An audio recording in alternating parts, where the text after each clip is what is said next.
Ready हैं सब लोग?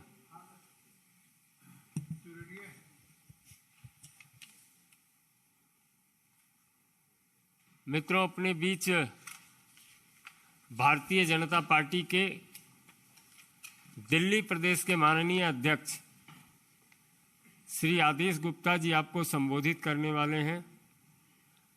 दिल्ली विधानसभा में नेता प्रतिपक्ष श्री रामवीर सिंह विदुरी जी भी आपको संबोधित करेंगे। उनके बगल में हमारे राष्ट्रीय प्रवक्ता सरदार आरपी सिंह जी हैं। मेरा विनम्र निवेदन है माननीय आदेश गुप्ता जी से कि आपको संबोधित करें। धन्यवाद संजय मयूख जी। सभी पत्रकार मित्रों को मेरा नमस्कार। आज आपके बीच में मैं कुछ बहुत जरूरी बातें करने के लिए आया हूं और हमारे साथ एलओपी श्री रामवीर सिंह विदुरी जी, सरदार आरपी सिंह जी भी हैं।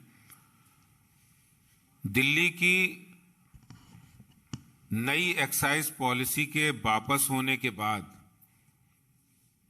जिस तरह से दिल्ली के उप मुख्यमंत्री 30 जुलाई को मनीष सिसोदिया जी 30 जुलाई को प्रेस कॉन्फ्रेंस करके कह रहे हैं कि हमने जो नई एक्साइज पॉलिसी है, बावजूद इसके कि इसमें बहुत दिल्ली सरकार को रेवेन्यू की बढ़ोतरी हुई थी, ज्यादा रेवेन्यू मिला था, लेकिन सीबीआई के डर से जो एजेंसियां जिस तरह से धमका रही हैं, उससे हमें ये पॉलिसी हम वापस ले रहे हैं। लेकिन सच्चाई इसके उलट है। 30 जुलाई को वो कहते हैं कि 3000 करोड़ रुपए का अधिक रेवेन्यू नई एक्साइज पॉलिसी से मिला है, लेकिन सच्चाई ये है कि 31 जुलाई को दिल्ली सरकार की कैबिनेट नोट ये बता रहा है कि दिल्ली सरकार की नई एक्साइज पॉलिसी आने के बाद रेवेन्यू में भारी कमी आई है। 2019-20 के अंदर एस्टिमेटेड जो अनुमान था वो 8,911 करोड़ रुपया था, लेकिन ये घटकर 2019-20 में 7,039 करोड़ रुपया रह गया। यानी नई आबकारी नीति आने के बाद इस राजस्व में अत्यधिक बढ़ोतरी होनी चाहिए थी, जिसका अनुमान लगाया गया।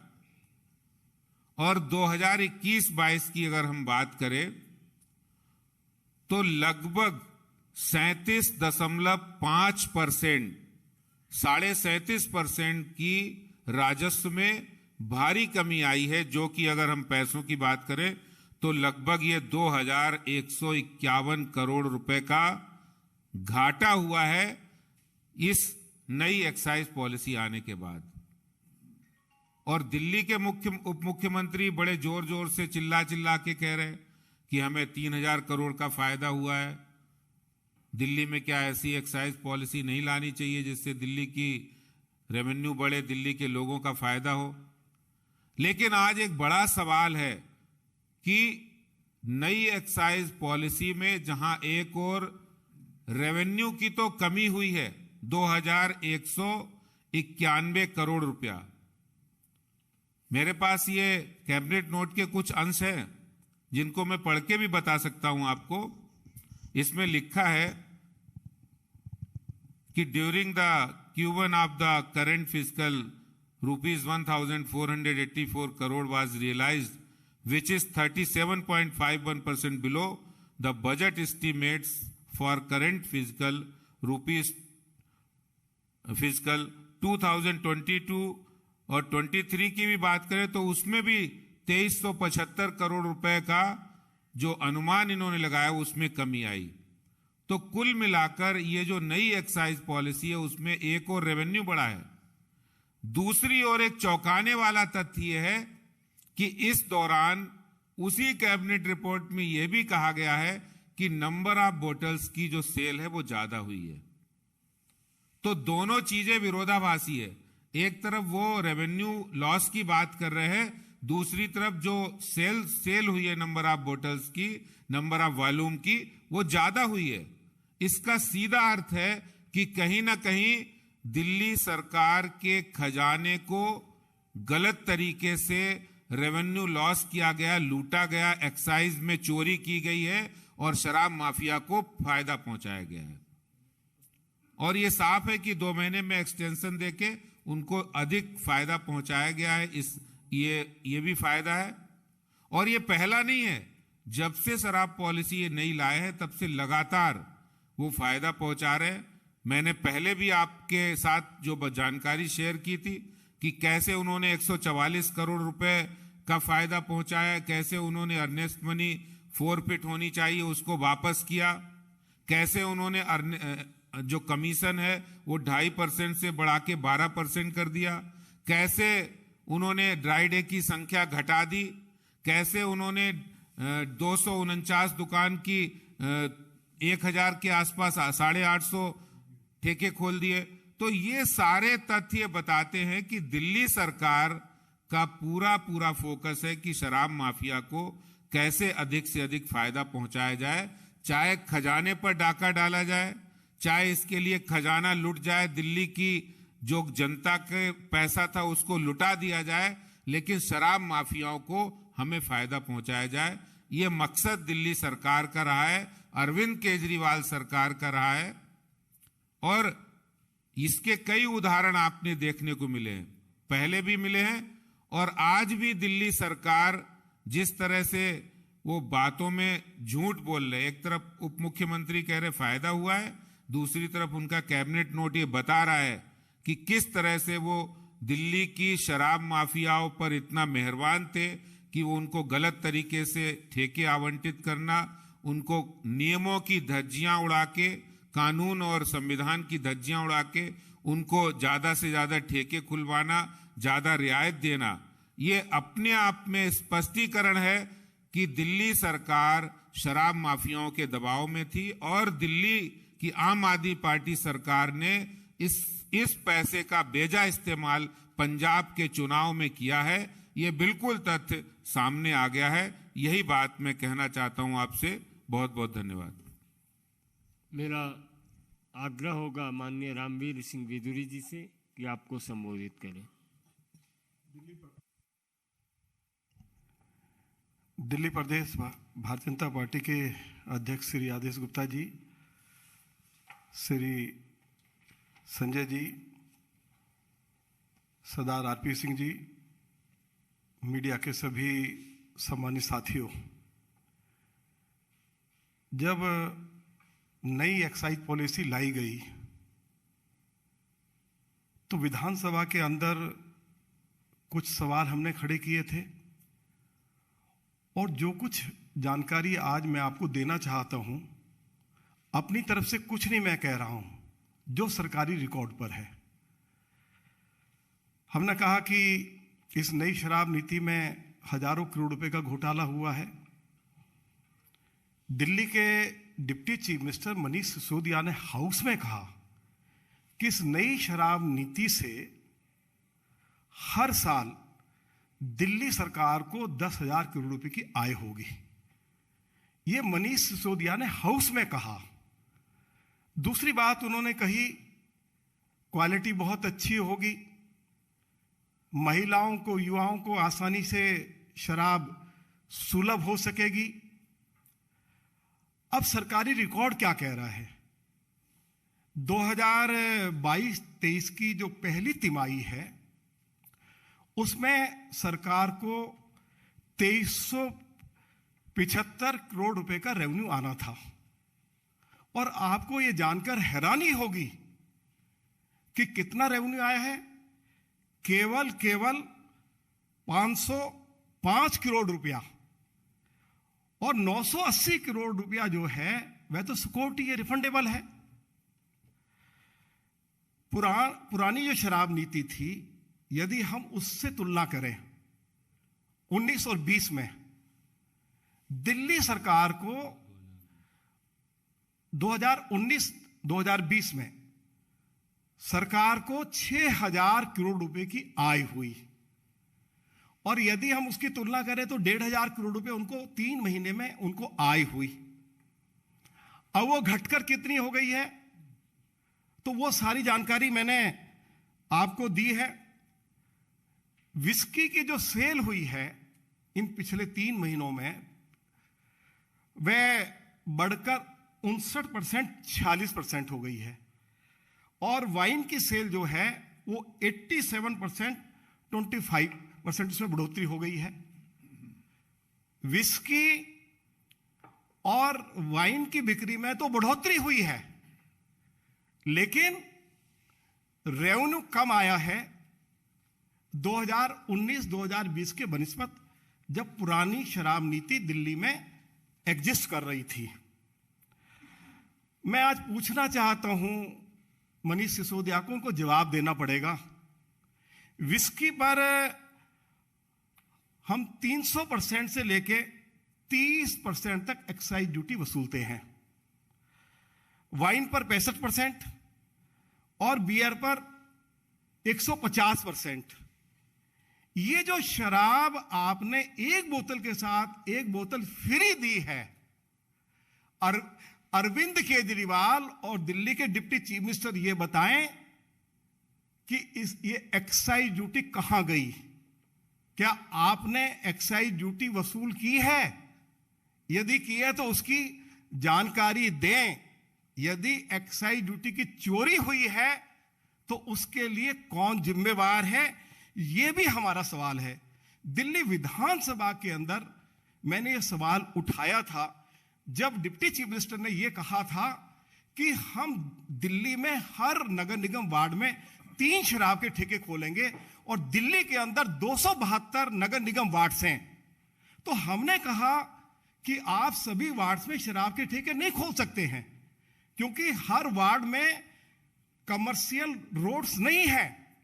दिल्ली के डिप्टी चीफ मिनिस्टर ने हाउस में स्वीकार किया कि दिल्ली में 100 नगर निगम वार्ड्स ऐसे हैं जहां शराब के ठेके नहीं खोले जा सकते।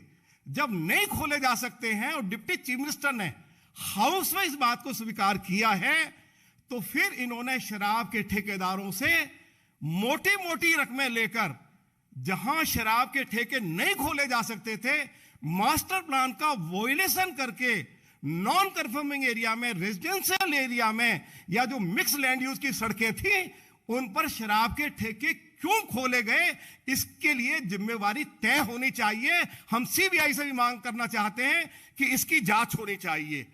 केवल ये यहीं तक नहीं रुके, शराब के ठेकेदारों ने इनको कहा कि यदि शराब की क्वालिटी ठीक नहीं है, कोई शिकायत करता है, तो उसकी जांच दिल्ली सरकार नहीं करेगी। शराब के ठेकेदारों ने दिल्ली सरकार को कहा कि इसका अधिकार हमको दो। तो दिल्ली सरकार ने फैसला लिया कि यदि कोई व्यक्ति ये शिकायत करेगा कि शराब की क्वालिटी ठीक नहीं है, तो उसकी टेस्टिंग दिल्ली सरकार नहीं करेगी, बल्कि शराब के ठेकेदार की जो लैब होगी उसमें टेस्टिंग करके बताया जाएगा कि क्वालिटी ठीक है या नहीं है। यह फायदा भी उनको पहुंचाया गया। तीसरी बात जो है, हम बार बार कह चुके हैं, उन्होंने कहा कि साहब दिल्ली में 21 ड्राई डेज है, इनकी संख्या घटाकर 3 कर दी जाए। तो सरकार ने उनकी यह मांग भी स्वीकार की। इसके साथ साथ उन्होंने कहा कि दिल्ली में अभी रात 11 बजे तक शराब जो है सर्व की जा सकती है, इसका समय प्रातः 3 बजे तक किया जाए। सरकार ने यह मांग भी स्वीकार की। इसके साथ साथ एक बड़ा जो खेल हुआ, दिल्ली में बहुत सारे बार मालिक हैं, चाहे वो 5 स्टार होटल्स हैं, चाहे रेस्टोरेंट होटल्स में बार्स हैं, चाहे बैंक्वेट हॉल्स में बार्स हैं, चाहे जो क्लब्स हैं उनमें जो बार्स हैं। पहले ये लोग कहीं से भी शराब खरीद सकते थे जिनके पास लाइसेंस है।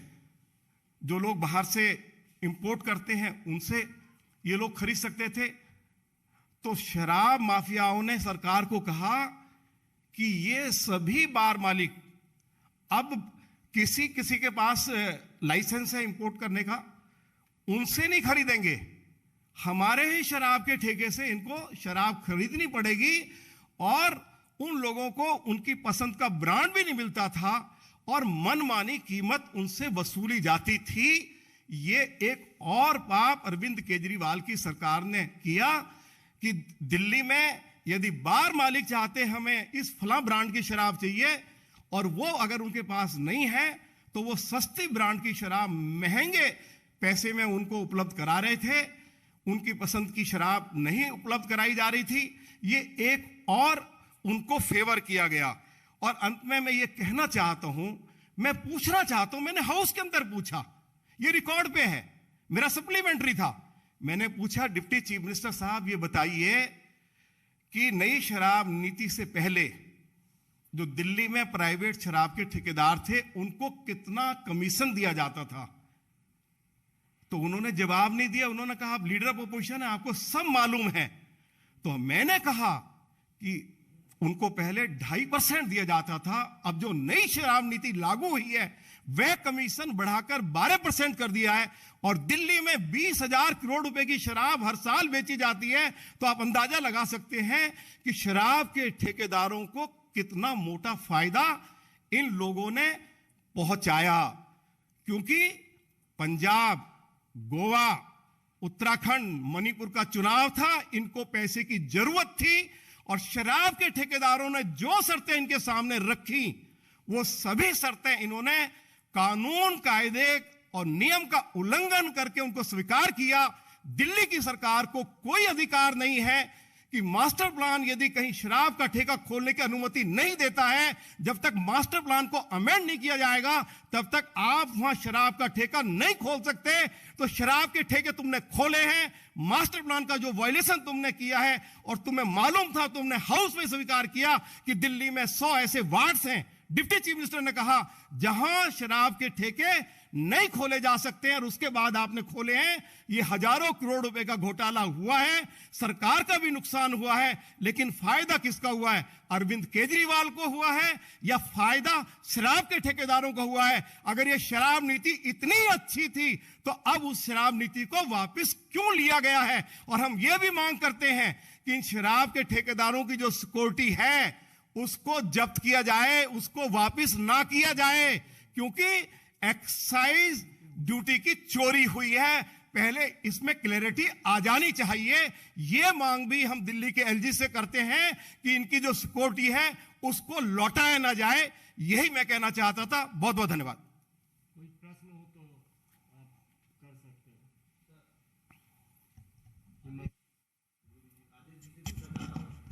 अभी तक आप लोग लगातार कई दिनों से देख रहे हैं कि अरविंद केजरीवाल, मनीष सिसोदिया और जैन साहब सभी लोगों के खिलाफ आप लोगों ने कोर्ट ने भी कहा कि इनकी प्रवृत्ति ठीक नहीं। बावजूद इसके अभी तक किसी को नहीं हटाया। आप लोग कल प्रदर्शन पर भी बैठे थे, केजरीवाल जी को मेमोरेंडम देने गए थे, बावजूद उसके अभी तक कुछ नहीं हुआ है। इस पर क्या कहना चाहिए? अभी सरकार जो आम आदमी पार्टी की वो मौत धारण की किसी को नहीं। देखिए, इसका सीधा अर्थ है कि अरविंद केजरीवाल उस करप्शन में, उस भ्रष्टाचार में खुद ही शामिल है, तभी वो अपने खास लोगों को हटा नहीं रहे। कोर्ट ने भी कह दिया है कि ये बात सही है कि सत्येंद्र जैन गंभीर आरोपों में जेल के अंदर हैं, भ्रष्टाचार के आरोप हैं, जिनके पास क्रिमिनल केस की प्रोसीडिंग चल रही है। संविधान और नैतिकता भी इस बात का तकाजा करती है कि ये जिम्मेदारी मुख्यमंत्री की है कि मुख्यमंत्री कैसे एक मंत्री को जो कि एक भ्रष्टाचार के आरोप में बंद है, वो कैसे मंत्रिमंडल में है, ये मुख्यमंत्री की जिम्मेदारी है। तो मुख्यमंत्री की जवाबदारी बनती है कि उनको बर्खास्त करे। लेकिन हम जनता के बीच जा रहे हैं, हम लोगों के बीच जा रहे हैं और मुख्यमंत्री के ये दोहरे चरित्र के बारे में भी लोगों को बता रहे हैं कि आप बर्खास्त करिए, नहीं तो हम जन आंदोलन तो चला ही रहे हैं और चलाएंगे आगे भी। धन्यवाद। और कोई प्रश्न?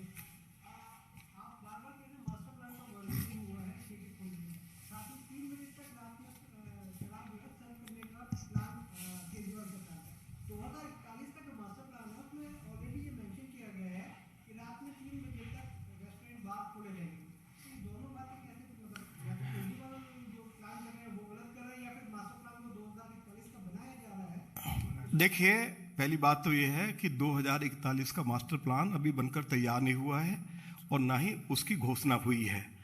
और 2021 का जो मास्टर प्लान है वह जो नॉन कन्फर्मिंग एरियाज हैं या जो मिक्स लैंड यूज की सड़कें हैं उन पर शराब के ठेके खोलने की अनुमति नहीं देता है। तो अभी 2041 का जब मास्टर प्लान इंप्लीमेंट ही नहीं हुआ है तो समय की बात कहां से आ जाती है? अभी तो 2021 का है और दिल्ली पुलिस ने उसके ऊपर अपना ऐतराज भी दर्ज कराया है।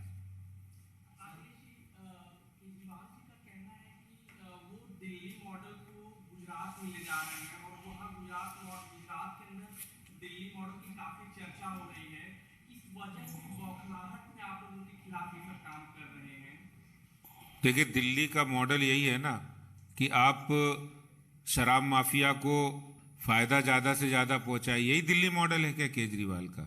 दिल्ली का मॉडल केजरीवाल का ये है कि डीटीसी की बस खरीदी हो तो उसमें हजारों करोड़ रुपए घोटाला करे। मोहल्ला क्लिनिक, उनका जो मोहल्ला क्लिनिक बंद पड़े हैं, वहां काम नहीं कर रहे, डॉक्टर नहीं है, दवाइयां नहीं है। यही मॉडल है क्या केजरीवाल का? यही मॉडल है कि दिल्ली के अंदर पानी की साफ पानी की सप्लाई नहीं है, सीवरेज सिस्टम बिल्कुल कोलैप्स कर गया, जबकि आप 2018 में विधानसभा में कहते हैं सीवरेज, हम नया मास्टर प्लान सीवरेज सिस्टम का ला रहे। तो ये सारे जितने जो दिल्ली वास्तव में दिल्ली मॉडल है, दिल्ली में अरविंद केजरीवाल ने सिवाय करप्शन के और सिवाय प्रचार के यही एकमात्र मॉडल है उनका।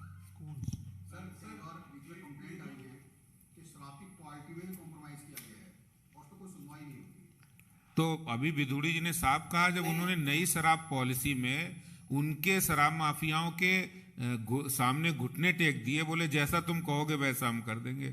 शराब माफिया ने कहा अगर क्वालिटी की कोई चेकिंग होगी तो कहीं हमारे ऊपर कोई तलवार न लटक जाए, तो उन्होंने कहा ऐसा करो, आप अपनी लैब बनाओ और जो भी कंप्लेंट करे उसकी आपकी लैब में टेस्टिंग होगी और आप ही रिपोर्ट दे देना अपने फेवर की। तो क्वालिटी तो खराब होगी।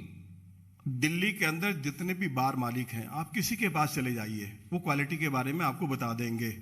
और हम मांग करना चाहते हैं इस प्रेस कॉन्फ्रेंस के माध्यम से दिल्ली के ऑनरेबल एलजी से कि अभी क्योंकि 1 महीने के लिए समय दे दिया है शराब के ठेकेदारों को, इनके पास जो स्टॉक है जरूर शराब की बोतल वहां से उठाई जाए और उनकी उस शराब की टेस्टिंग कराई जाए।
देखिए, सीबीआई जांच चल रही है तो वो सभी एंगल से जांच करेगी, लेकिन एक बात स्पष्ट है कि शराब माफिया को तो फायदा पहुंचाई है दिल्ली सरकार ने, लेकिन शराब माफिया को दिल्ली के रेवेन्यू, दिल्ली के खजाने में डाका डालकर पहुंचाया है। ये बात भी स्पष्ट है कि ऐसा नहीं, उन्होंने दिल्ली के रेवेन्यू में लॉस भी हुआ है और जो प्रत्याशित बढ़ोतरी होनी चाहिए थी, संभावना थी, उसमें भी डकैती डाली है और उसमें शामिल दोनों लोग हैं, दिल्ली सरकार भी है, शराब माफिया भी है। तो जो जांच होगी उसमें सारी चीजें सामने आएंगी। और जहां तक ये 1 महीने की बढ़ोतरी हुई है, मुझे लगता है कि ये भी एक तरह से, पहले वो घोषणा करते हैं कि 31 तारीख के बाद 1 तारीख से पुरानी दुकानें, पुरानी पॉलिसी लागू हो जाएगी, लेकिन वो 1 महीने उनको समय देकर शराब माफिया को, और जो उन्होंने कर्जा ले रखा है आम आदमी पार्टी ने, वो चुकता करने के लिए ऐसा किया है। नहीं तो चाहते तो वो 1 तारीख से ये लागू हो सकता था।